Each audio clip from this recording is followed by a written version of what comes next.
זה אבא, זה רב שלוימלה. כן, What have you been smoking?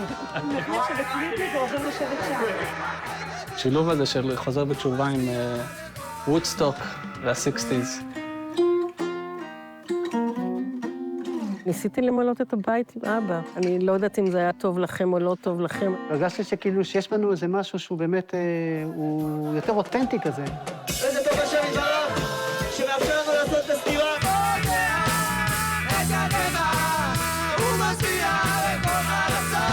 הפסטיבל הזה ממש לזכר אבא שלנו, אם לא יתפר.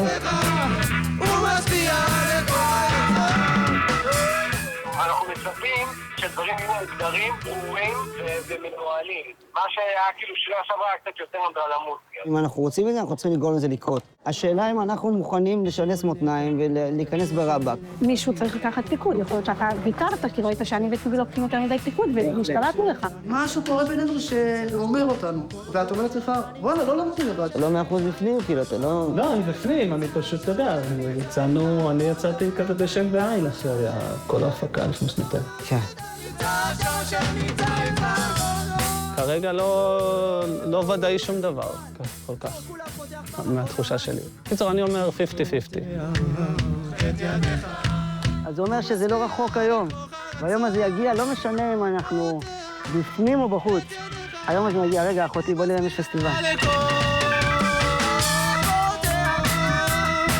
ערב טוב לכולם, ברוכים הבאים לפסטיבל אחרית הימים, כפיים לכם!